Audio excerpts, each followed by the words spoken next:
제가 이제 돌아보니까 1년 사이에 이 삼척 지금 네 번째 와서 설교하는 것 같습니다. 작년 9월에 우리 삼척시 기독교 연합성회 여기서 했죠. 그리고 올 6월 달에 이교회 부흥성회 했었고, 또 8월인가 9월에 삼척 제1에서 동해 삼척 지방 연합성회 때 제가 강사를 하고, 여기 또 왔으니까 네 번째 이렇게 왔습니다. 한 지역에 이렇게 1년 사이에 4번 가서 설교하는 경우는 아주 극히 드문데, 제가 이번에 올해가 안식년을 3달 교회에서 받아서 2달은 봄에 5월과 6월 달에 제가 봉헌 예배 또 선교지 탐방하면서 보냈고, 또 이제 지금 지난 월요일부터 10월 25일까지 이제 남은 한 달을 또 쓰게 되어 있는데, 제가 앞부분은 국내에서 좀 보내고 이번 주 이제 금요일 날 해외로 출국을 하게 됩니다. 동해안이 참 좋아서 여기 좀 머무르기 위해서 전화를 했더니 이제 성지순례를 가지고 주일이 비니까 좀 와서 설교해 달라 그래서 저 은혜 받으려고 생각했는데 이제 서게 되었습니다. 어쨌든 자주 보니까 참 좋습니다. 우리 찬양대 지난번 연합성회 때 첫날 했죠? 첫날 특별 찬양. 그때도 지휘자님 똑같죠? 예? 그죠? 이렇게 아주 열정적으로 찬양해 주셨는데 오늘도 역시 찬양 열정적으로 감사합니다. 제가 아까 깜짝 놀랐어요. 이 교회 관계 있는지 없는지는 모르겠지만 제가 없는 것 같은데, 왜냐하면 협력하는 그 선교지 이름이 없는 거 보니까 여러분 서아프리카 지역의 그 코트디부아르라는 나라 혹시 아세요?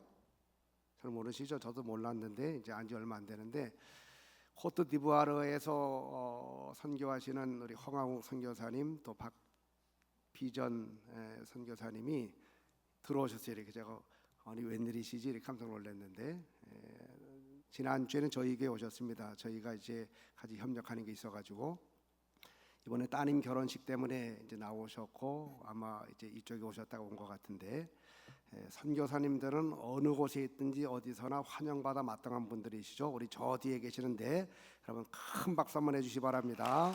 우리 감사합니다. 우리나라도 돌아보면 선교사들의 그 복음 전도 선교를 통해서 우리나라에 교회들이 세워지게 된 것처럼 지금 서아프리카 지역에 코트디부아르라고 하는 그 지역에서 아주 열심히 사역하시는 두 분입니다. 생각나실 때 기도해 주시기 바랍니다. 자, 광야 40년 생활을 마친 이스라엘 백성들이 이제 약속의 땅 가나안 땅을 차지하기 위해서 반드시 해야 할 것이 한 가지 있습니다. 그것은 바로 요단강을 건너는 겁니다. 하나님 말씀하시죠. 요단강을 건너기 위해서 제사장에게 법궤를 매게 하고 그 법궤를 맨 제사장으로 하여금 요단강의 발을 내딛게 하라. 그리하면 요단강이 갈라지게 될 것이다 라고 말씀을 합니다. 하나님 말씀에 순종해서 이스라엘 백성들이 제사장들이 그렇게 하자 여호수아서 3장 16절로 17절을 보게 되면 하나님이 역사하셨고 결국 요단강이 갈라지게 되었고, 그래서 이스라엘 백성들은 요단강을 육지처럼 건너가게 되었습니다. 이제 요단강을 건너감으로 이스라엘 백성들은 더 이상 광야에서 방황할 필요가 없게 되었고, 더 이상 아말렉 사람들에게 공격을 받지 않게 되었고, 그리고 모압 백성이라든지 암몬 백성들을 피하여 도망치지 않아도 되게 되었습니다. 그야말로 지난 400년 동안의 뼈아픈 애굽의 노예 생활, 그리고 40년 동안의 그 혼란스러웠던 그 힘들었던 광야 40년 생활들이 다 지나가게 되었습니다. 이제 고생 끝 행복 시작이라는 너무나 큰 감격에 휩싸이게 되었을 때 하나님께서 여호수아에게 명령을 합니다. 우리 같이 4장 1절로 3절까지 한 음성으로 크게 한번 읽어봅니다. 시작. 그 모든 백성이 요단을 건너가기를 마침에 여호와께서 여호수아에게 말씀하여 이르시되 백성의 각 지파에게 한 사람씩 12사람을 택하고 그들에게 명령하여 이르기를 요단 가운데 제사장들의 발이 굳게 선 그곳에서 돌 12돌을 택하여 그것을 가져다가 오늘 밤 너희가 유숙할 그곳에 두게 하라 하시니라. 하나님은 이스라엘 백성들에게 어떤 명령을 내리는가 하면 돌을 12개를 취해서 기념비를 세우라라고 말씀을 합니다. 그런데 오늘 본문 1절부터 9절까지를 보게 되면 기념비는 두 군데에 세워지고 있습니다. 먼저 3절과 8절을 보면 그들이 유숙하게 될, 강을 건넌 다음에 유숙하게 될 길갈이라는 장소에 첫 번째 기념비가 세워지게 되죠. 우리 3절 다시 한번 읽어보겠습니다. 시작. 그들에게 명령하여 이르기를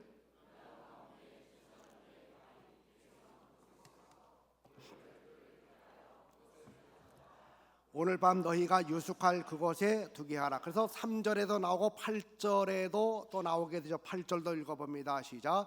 이스라엘 자손들이 여호수아가 명령한 대로 행하되 여호와께서 여호수아에게 이르신 대로 이스라엘 자손들의 지파의 수를 따라 요단 가운데서 돌 12돌을 택하여 자기들이 유숙할 곳으로 가져다가 거기에 두었더라. 자, 하나님은 이스라엘 백성들에게 강에서 그들이 이제 건넌 강에서 돌을 12개를 취하여서 하룻밤을 머무르게 될 길갈에 기념비를 세우라라고 3절에서 말씀을 하셨고 8절을 보게 되면 그렇게 그 명령에 따라서 길갈에 기념비를 세우게 됩니다. 그리고 또 하나의 기념비가 세워지게 되는데 9절입니다. 9절 같이 읽어볼까요? 시작. 여호수아가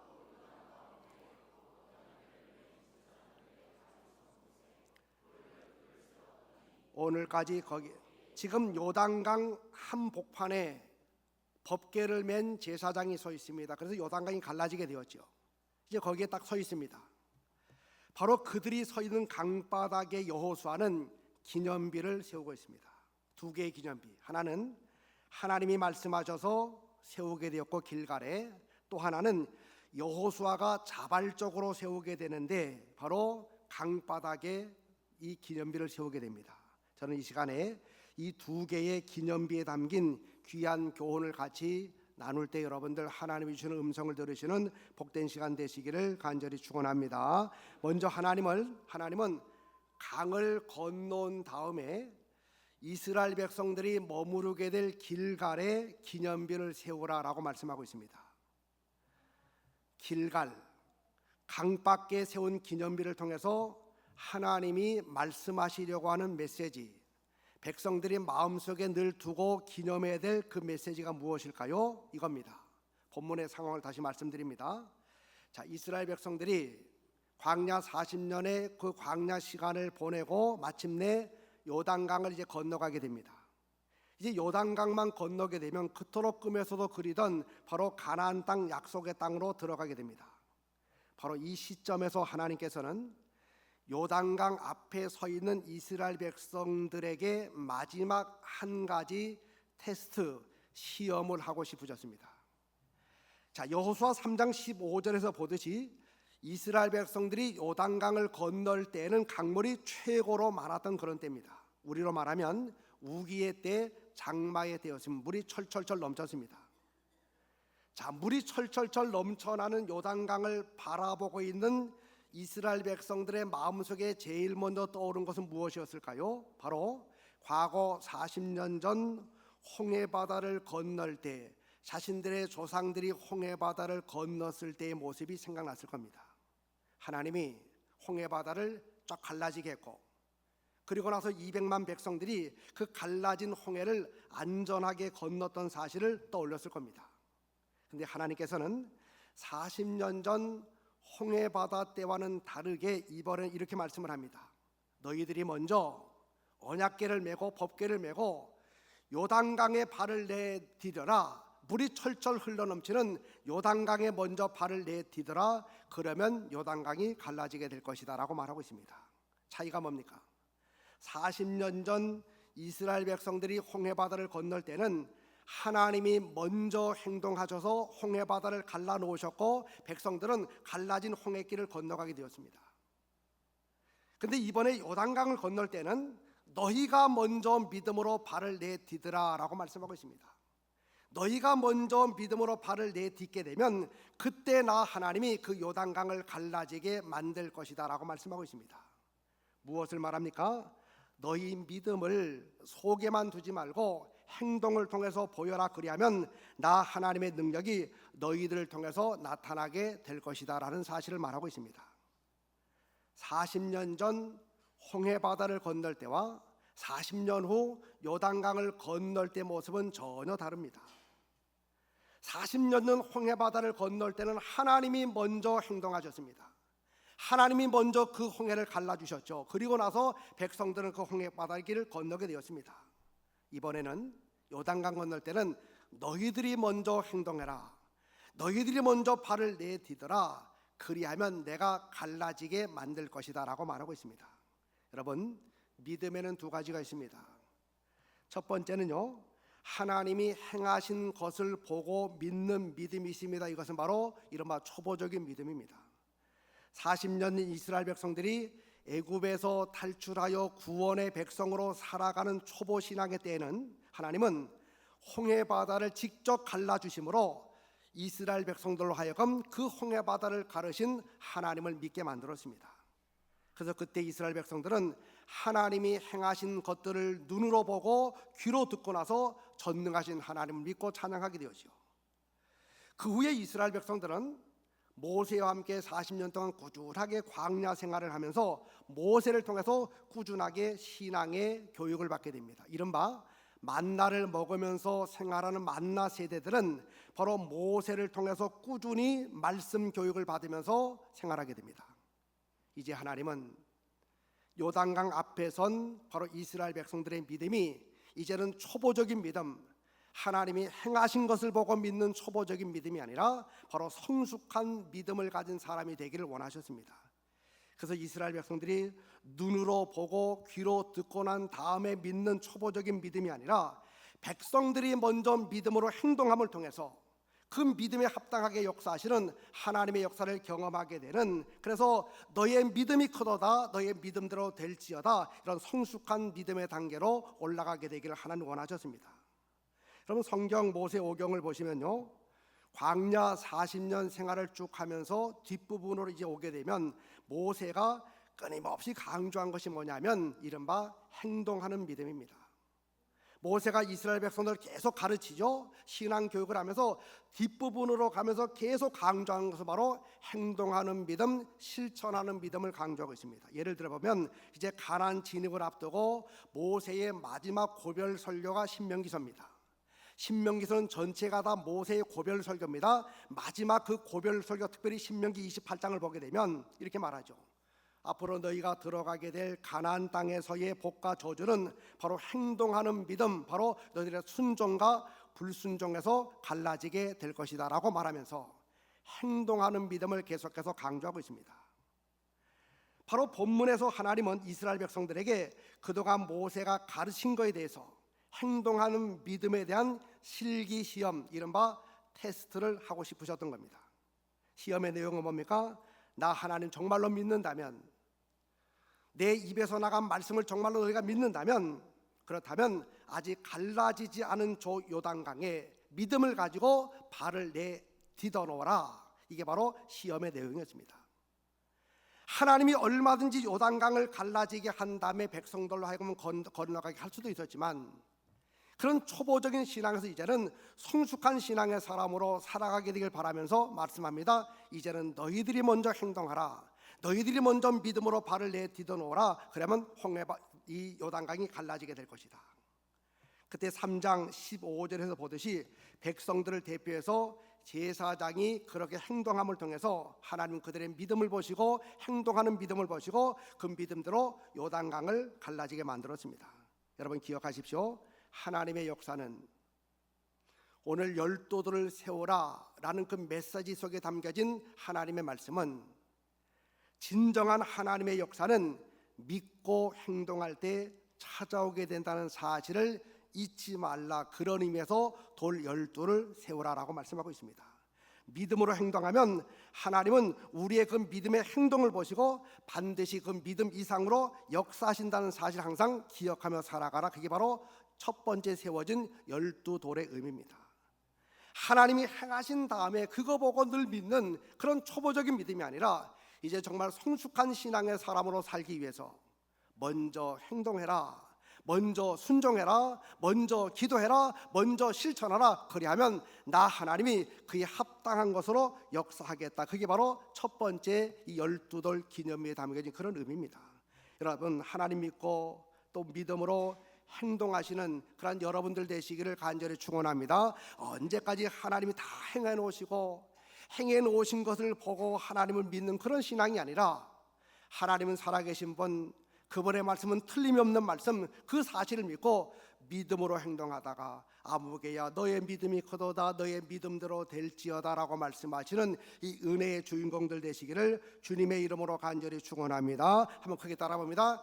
행동하는 믿음. 시작. 그렇지만 다시 한번 하면 실천하는 믿음. 그래서 믿음으로 행동하고 믿음으로 기도하고 믿음으로 순종할 때 하나님의 역사는 반드시 나타나게 된다는 사실을 기억하라. 이게 첫 번째 기념비의 의미고, 또 하나의 기념비는 여호수아가 자발적으로 세워. 자발적으로. 우리 9절 한번 읽어보실까요? 9절 시작. 여호수아가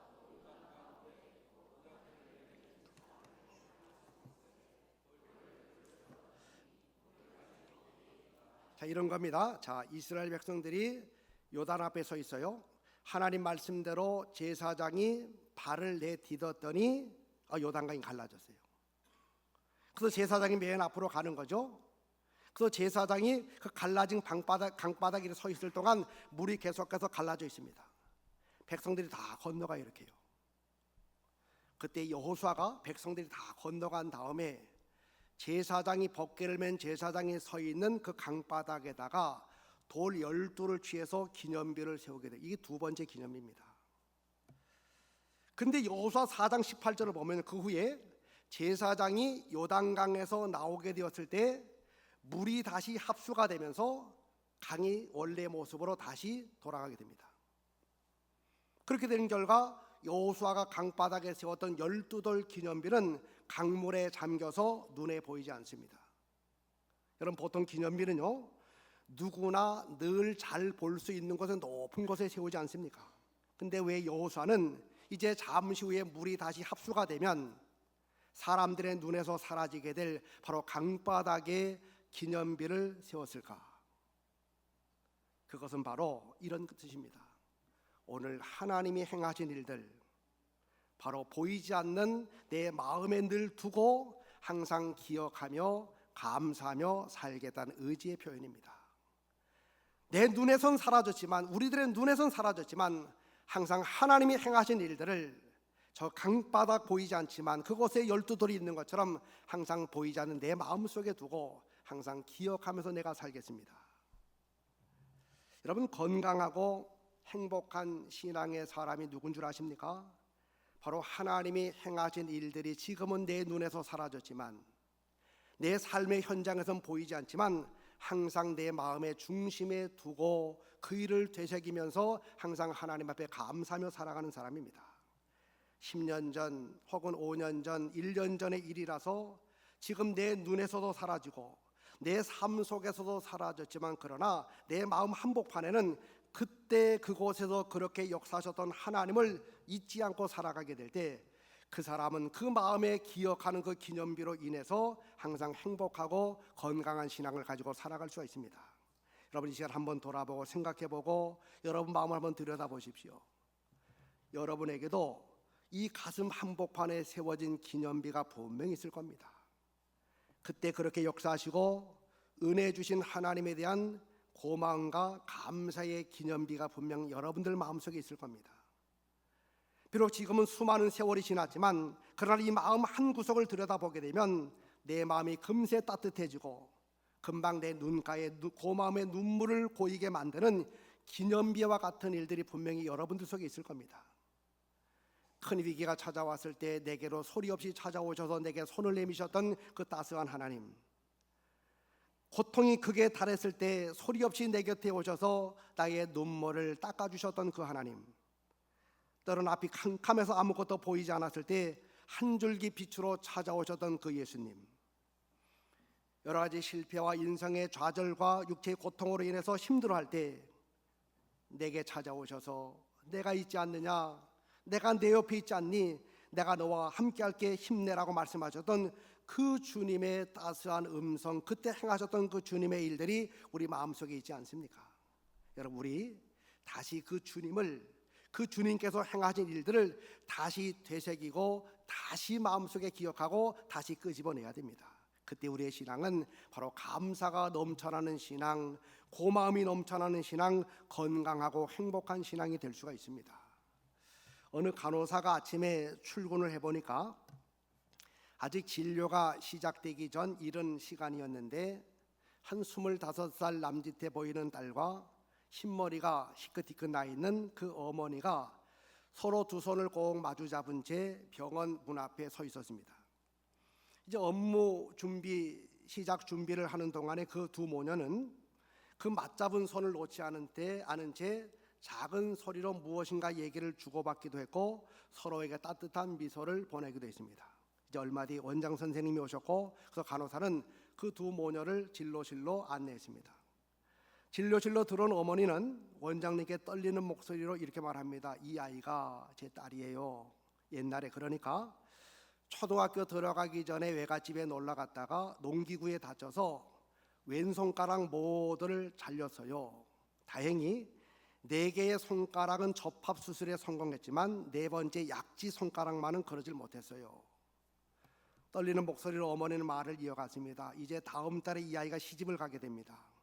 사위될 녀석은 왼손가락 하나 없어도 괜찮다고 하지만 그래도 어디 그런가요? 비록 못낸 어미지만 결혼 반지 끼울 약지 손가락을 딸에게 주고 싶은데 그래서 말인데 이 늙고 못생긴 손이지만 제 약지 손가락을 잘라서 제 딸에게 주는 접합 수술을 할 수가 있는지요? 라고 말합니다. 그 순간 딸도 원장 선생님도 아무 말도 할 수 없었습니다. 잠시 후에 원장님은 흐르는 눈물을 닦으면서 말합니다. 그럼요, 가능합니다. 제가 예쁘게 수술할 수 있습니다. 19년 전 외갓집에 놀러 갔다가 손가락이 잘려나갔을 때 교회 학교 유치부를 다녔던 그 딸은 하나님이 어디 계시냐고 늘 원망했었는데 돌아보니까 그녀가 그토록 원망했던 하나님은 바로 당신의 손가락을 내놓은 어머니 안에 계셨던 것이고 그 후에 그 딸은 왼손 4번째 손가락을 바라볼 때마다 그 어머니의 숭고한 사랑과 함께 어머니의 손가락을 통해서 자신에게 찾아오신 하나님을 평생도록 기억하면서 하나님께 감사하며 살게 되었다고 합니다. 여러분, 지금 우리에게도 강바닥에 쌓아둔 기념비처럼 지금 내 눈에서도 내 삶 속에서도 사라졌지만 언제나 돌아보면 늘 내 마음속에 남아있는 감사의 기념비가 분명히 있을 겁니다. 그때 그렇게 역사하셨던 하나님, 그때 그토록 나를 세워주셨던 하나님, 나를 구해주셨던 하나님, 나에게 한없는 은혜를 베풀어 주던 하나님, 우리 그거 다시 찾아내야 됩니다. 저는요, 저의 구원을 생각할 때마다 언제나 떠올리는 기념비가 있습니다. 세상에서 가장 귀한 복은 내가 죄악으로부터 구원받아 하나님의 자녀가 된 것인데 오늘 나의 엄청난 구원을 생각할 때마다 늘 떠올리는 기념비는 바로 찬송가 305장의 가사입니다. 바로 나 같은 죄인 살리신 어메이징 그레이스.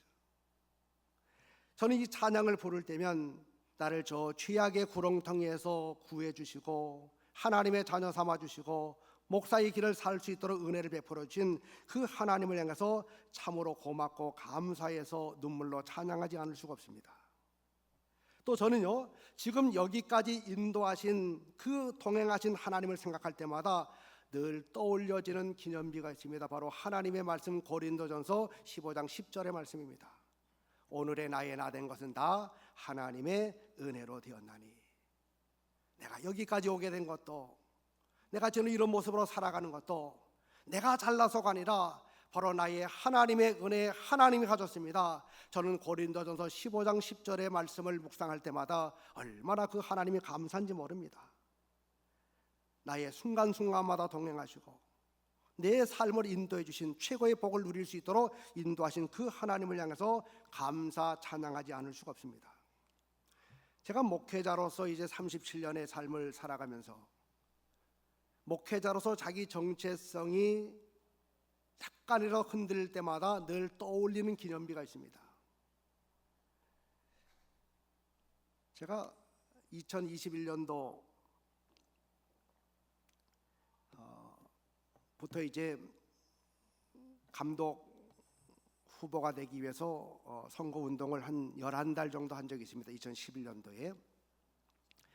그래서 이제 12년 이제 10월에 취임하는 그 감독을 하기 위해서 주변에서 하도 뭐 해야 된다고 그래서 또 해야 되는가 보다 해서 한 10달, 11달을 열심히 이제 서울연의 유권자들을 만나면서 이제 표를 구하고 또 제 비전을 이야기하고 또 정책을 이야기했습니다. 제가 서울연에서 오랫동안 목회를 했고 또 각 지방마다 대부분 지방은 다 다니면서 제가 집회를 하고 또 우리 진광교회가 또 서울연의 모범적인 교회로 성장했기 때문에 제가 단연 압도적으로 1위를 달리던 어느 날 제가 이제 새벽에 하나님 앞에 기도하면서 늘 수관적으로 주님, 주님 이렇게 아뢰는데 갑자기 제 마음에 그 드는 음성이 뭐냐면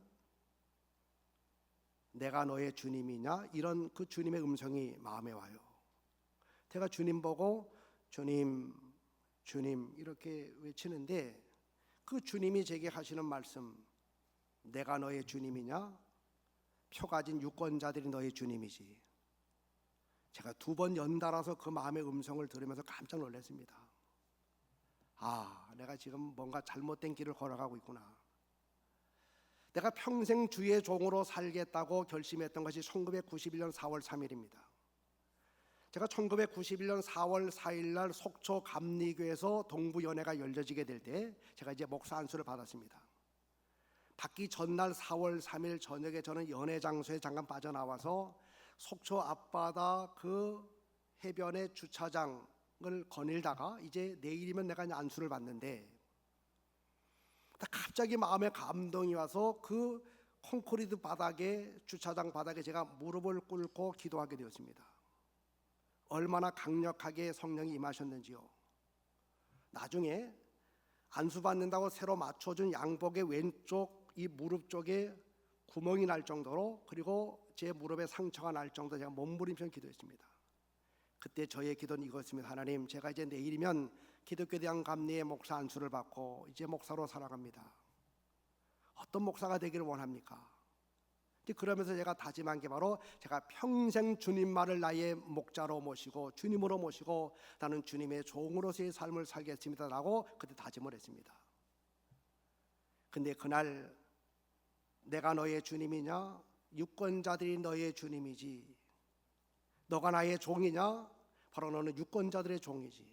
제가 그 음성 앞에서요 이건 아니다 싶어가지고 그때부터 한 달 동안 새벽마다 작정 기도했습니다. 그리고 나서 결심을 했습니다. 출마 포기 선언했죠. 많은 사람들이 말렸습니다. 그냥 가만히 있어도 감독이 될 수가 있을 텐데 왜 그만두냐고. 제가 이런 이야기를 하면 누구도 믿지 않았습니다. 뭔가 다른 일이 있을 거다. 뭔가 큰 사건이 번질 것이다. 혹시 암에 걸렸을지도 모른다. 등등의 여러 가지 추측이 난무했습니다. 어쨌든 며칠이 얼마가 지나게 되니까 이제 모든 것은 다 풀려지게 되었지만 저는요 목사로서의 자기 정체성에 대해서 늘 생각할 적마다 늘 떠올리는 시간은 1991년 4월 3일 저녁 8시경입니다. 속초 감리교의 그 앞바다 그 콘크리트 주차장에서 무릎을 꿇고 기도했던 지금도 어렴풋이 제 왼쪽 무릎에 상처가 나 있는 그 모습을 바라볼 적마다 나를 주의 종으로 받아주시고 나를 나에게 안수를 주시고 평생을 목사의 삶을 살도록 해주셨던 그 하나님을 생각하면서 다시 저는 처음의 자리로 돌아갑니다. 여러분, 우리 모두에게는 다 이런 일들이 있지 않습니까?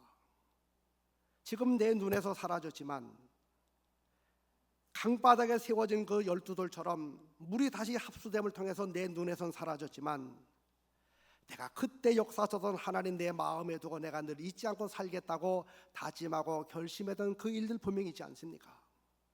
왜 우리의 신앙이 그토록 각박하고 드라이하게 되고 때로는 힘든 줄 아십니까?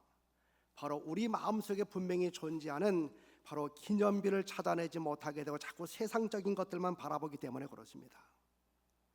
그때 거기에서 그렇게 역사하셨던 하나님은 지금도 살아계신 하나님, 지금도 나와 동행하시는 그 하나님이심을 항상 기억하며 살아갈 때 우리는 현실이 어려워도 상황이 어려워도 바로 그때 역사하셨던 하나님은 지금도 동일하게 역사하실 줄로 믿고 나아갈 때 분명히 행복의 길, 승리의 길이 열려지게 될 줄로 믿고 여러분 그 기념비를 다시 찾아내시는 여러분들 모두가 되시기를 주의 이름으로 간절히 축원합니다. 두 개의 기념비, 유숙하게 될 길갈의 기념비를 세워라. 그 얘기는 뭡니까? 하나님의 역사는 믿고 나갈 때 반드시 역사가 나타나게 된다는 사실을 기억하라, 그 얘기입니다. 믿음을 가지고 나갈 때 하나님 우리의 믿음을 축복하셔서 너희의 믿음대로 될지어다, 우리의 믿음의 분량만큼 믿음의 크기만큼 역사하신다는 사실을 기억하시고, 여러분 마음속에 말씀을 통해서 기도하던 중에 성령의 감동을 통해서 믿음이 생겼습니까? 그 믿음이 이 안에만 머무는 믿음이 아니라 손을 통해서, 발을 통해서, 순종함을 통해서, 헌신을 통해서, 바로 행동을 통해서, 나타남을 통해서 너의 믿음이 크도다, 아무개 너의 믿음대로 될지어다, 믿음의 역사를 수없이 누리며 살아가는 여러분들 되실 간절히 축원합니다. 두 번째 기념일은 무엇을 말합니까? 하나님이 행하신 일들, 지금 내 눈에 보이지 않지만, 내 앞에서 사라졌지만 이 마음속에 분명히 있는 그 마음의 기념비들 잊지 말고 다시 끄집어내십시오. 우리는 그 기념비로 인해서 다시 행복하게 출발할 수 있다는 사실을 기억하시고, 여러분 항상 여러분의 마음 중심에 있는 그 기념비를 항상 되새기면서 그때 그곳에서 그렇게 역사하셨던 그 하나님을 찬양하고 그 하나님의 손을 꼭 붙들고 오늘도 내일도 행복하게 살아가시는 여러분들 모두가 되시기를 주의 이름으로 간절히 축원합니다. 우리 같이 찬양하